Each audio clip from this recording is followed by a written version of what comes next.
Capítulo 4. El espíritu humano. Algunas de las preguntas que han fascinado al hombre durante todo el tiempo de su existencia son: ¿qué es el hombre? ¿Cuál es su verdadera naturaleza? Por supuesto, es evidente que el hombre es muy superior a los animales. Puede pensar, razonar y tener sentimientos y emociones que lo han colocado en un nivel infinitamente superior al de cualquier otra criatura en el planeta Tierra. El hombre ha podido examinar su cuerpo y ha descubierto que en su constitución física no es muy diferente de otros seres vivientes. De hecho, algunos de los animales más altamente desarrollados son muy similares al hombre. Sin embargo, es en el área de la mente donde aparece la gran diferencia. El hombre posee una cualidad, una capacidad acerca de la cual poco conoce y que tiene dificultad para definir, pero que lo hace más que simplemente otro animal. Todos sabemos que tenemos una mente, que somos capaces de funciones que no se pueden explicar sencillamente de forma biológica. Es esta cualidad mental lo que ha desconcertado al hombre, pero a la vez le ha dado la capacidad de controlar el planeta en que vive. ¿Qué es esta cualidad que llamamos mente y de dónde procede? Por lo que puedo recordar, crecí con la creencia de que el hombre está formado por dos componentes, el polvo de la tierra y el aliento de vida. Me señalaron a Génesis 2:7 como la base sobre la que se podría establecer esta creencia. Entonces Jehová Dios formó al hombre del polvo de la tierra, y sopló en su nariz aliento de vida, y el hombre se convirtió en un alma viviente.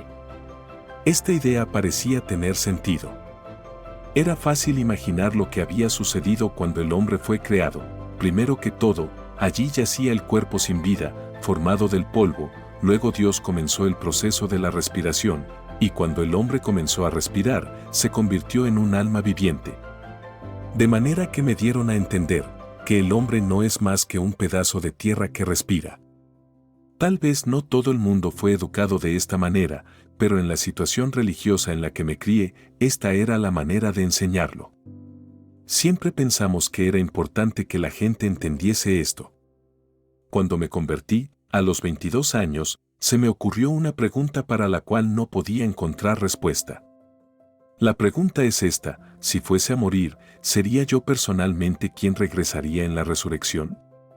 Si fuese a morir, evidentemente mi cuerpo volvería a la tierra, volvería a las mismas moléculas de las que procedió. Por lo tanto, si todo mi cuerpo no era sino un pedazo de tierra que respiraba, ¿cómo iba Dios a traer de regreso a la misma persona en la resurrección? ¿Volvería a ensamblar las mismas moléculas y los mismos átomos que anteriormente formaban mi cuerpo para traerme de vuelta a la vida? Me di cuenta de que la respuesta tenía que ser no. Las mismas células que constituyen nuestros cuerpos cambian todos los años. El cuerpo que tengo ahora no está formado de las mismas partículas atómicas de las cuales estaba formado 10 años atrás. En realidad, durante la vida de una persona, la mayoría del material que compone su cuerpo ha cambiado varias veces. Es incluso posible que lo que forma a una persona hoy, en términos de las moléculas y los átomos reales, haya sido parte del cuerpo de otra persona en el pasado. De manera que, la pregunta que se quedó fija en mi mente y que se mantuvo persistente fue: ¿de qué estoy formado? Hice preguntas a los que yo pensaba que deberían saber, pero me dijeron: Dios puede traer de vuelta a alguien exactamente como tú. Por supuesto, cuando escuché esto, realmente me preocupé, porque parecía que iba a tener un hermano gemelo que iba a aparecer en la resurrección en mi lugar, personalmente. Otros me dijeron: no es necesario que sepas cómo sucede. Dios es capaz de hacerlo y eso es todo de lo que necesitas preocuparte. Esta respuesta tampoco me satisfizo. No creía que era un error buscar entendimiento. Así que, por supuesto, empecé a estudiar cuidadosamente y para mi alivio, me enteré de que la Biblia tenía una respuesta precisa a mi pregunta. Enseña con toda claridad que el hombre es más que un cuerpo que respira. Descubrí que también hay una parte en el hombre llamado espíritu y que esta es la parte crítica del hombre. Cuando la Biblia dice que Dios sopló en el hombre aliento de vida, no solo habla de viento o aire. No somos solamente un pedazo de tierra que respira, somos mucho más. La palabra traducida como aliento en Génesis 2:7 es la palabra hebrea nesama y puede ser traducida de varias formas. La misma palabra tiene varios significados diferentes. Según el diccionario hebreo Strong, algunos de los significados son viento, aliento, espíritu, alma. De manera que la palabra puede ser traducida también como espíritu. Sería adecuado leer el versículo así: Dios sopló en su nariz el espíritu de vida. Creo que este es el verdadero significado del versículo. Dios no estaba diciendo simplemente que el hombre, como un pedazo de tierra, comenzó a respirar. No, Él también nos estaba diciendo que había colocado una mente o un espíritu en el hombre, una parte interna de su ser que era vital para su constitución. Otra vez en el Nuevo Testamento, encontramos la misma verdad. Examinemos algunos otros versículos que muy claramente refuerzan esta enseñanza. Porque como el cuerpo sin espíritu está muerto, así también la fe sin obras está muerta. Santiago 2:26. Allí dice que el cuerpo sin espíritu está muerto. La palabra griega pneuma, que se traduce como espíritu, también se traduce como aliento y espíritu. Un ministro me dijo una vez: no hay ningún lugar en la Biblia que diga que el hombre se compone de dos partes. Cuando la Biblia habla del espíritu del hombre solo quiere decir aliento. Es evidente que este ministro no estaba familiarizado con los siguientes versículos. En Eclesiastés leemos: Entonces el polvo vuelva a la tierra, como era, y el espíritu vuelva a Dios que lo dio. Eclesiastés 12:27. Este versículo está hablando de lo que ocurre cuando un individuo muere y menciona dos aspectos de la persona, el polvo y el espíritu. El polvo vuelve a la tierra, pero ¿qué pasa con el espíritu? Regresa a Dios. ¿Está hablando solamente acerca del aire que respiramos? ¿Está diciendo que cuando una persona muere el aire que respiraba sube a Dios? Eso es lo que algunas personas creen, pero hay mucha evidencia en la Biblia que indica lo contrario. Observemos lo que enseñan estos versículos. Ciertamente yo, como ausente en cuerpo, pero presente en espíritu, ya como presente he juzgado al que tal cosa ha hecho. En el nombre de nuestro Señor Jesucristo, reunidos vosotros y mi espíritu, con el poder de nuestro Señor Jesucristo, el tal sea entregado a Satanás para destrucción de la carne, a fin de que el espíritu sea salvo en el día del Señor Jesús. 1 Corintios 5:3-5. Hay algo que se llama espíritu, y tal vez nosotros no podemos explicar lo que es, pero la Biblia afirma que existe, que es una parte de la constitución de cada ser humano. Pablo dice que a pesar de que el cuerpo puede ser destruido, es posible que el espíritu sea salvo. Notemos las palabras de Jesús mientras moría en la cruz. Entonces Jesús, clamando a gran voz, dijo: Padre, en tus manos encomiendo mi espíritu. Y habiendo dicho esto, expiró. Lucas 23:46. Él no estaba preocupado por su cuerpo sino por su espíritu, fuese lo que fuese. Del mismo modo, cuando Esteban estaba muriendo, sus últimas palabras fueron: Señor Jesús, recibe mi espíritu. Hechos 7:59. Él no estaba diciendo: toma el aire que estoy respirando. Había otra parte de su verdadero yo, y le estaba pidiendo a Cristo que lo preservara. Cuando cada uno de nosotros nace, tenemos un cuerpo, pero también tenemos una facultad que nos permite pensar y aprender. Nacemos con una mente, y a medida que crecemos, empezamos a desarrollar el carácter. ¿Tiene que ver solo con los cuerpos que tenemos o hay algo más?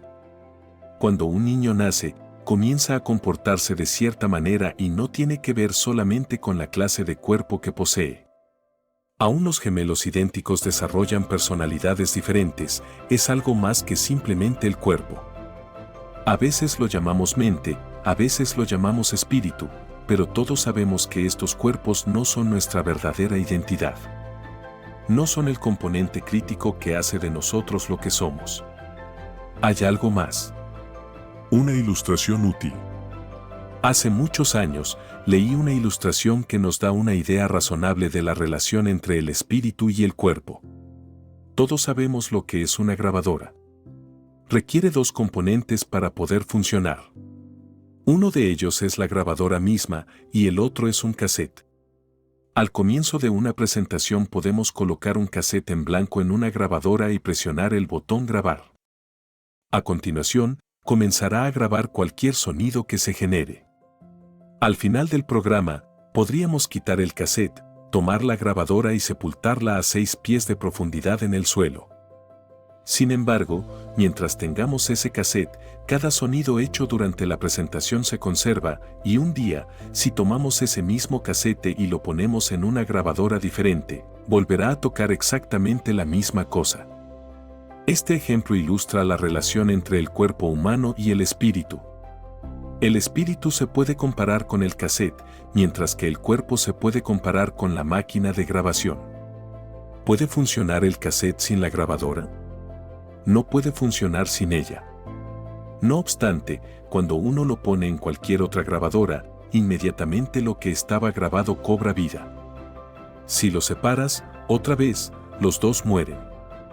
El uno no puede funcionar sin el otro.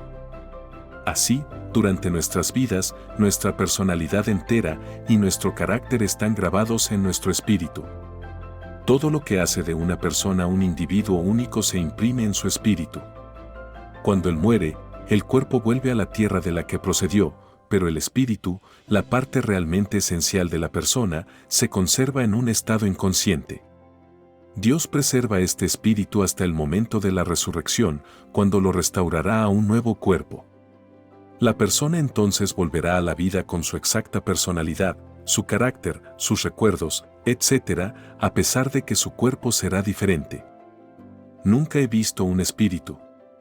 No sé lo que mi espíritu es, pero la Biblia declara que existe y mi entendimiento dice que tiene sentido. Desde luego, cuando una persona está muerta, su espíritu no puede caminar ni volar por ahí y asustar a la gente, como algunos creen. Necesita un cuerpo para poder funcionar. Pero un día Dios lo pondrá en un nuevo cuerpo. Para los justos, será un cuerpo mucho mejor, pero es la misma personalidad la que reaparecerá.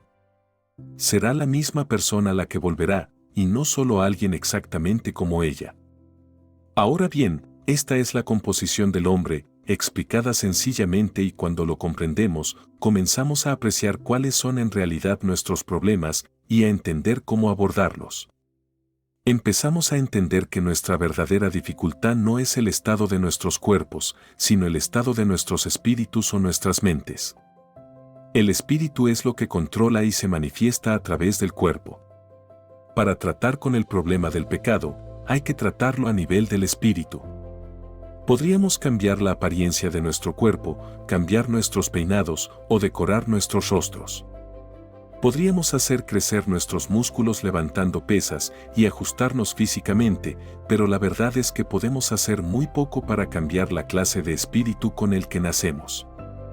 Si lo entendemos así, desde el mismo comienzo, entonces reconoceremos que cualquier cambio real en nuestro espíritu tiene que ser obra de Dios, no es algo que el hombre puede lograr. La comprensión de esta verdad es muy importante.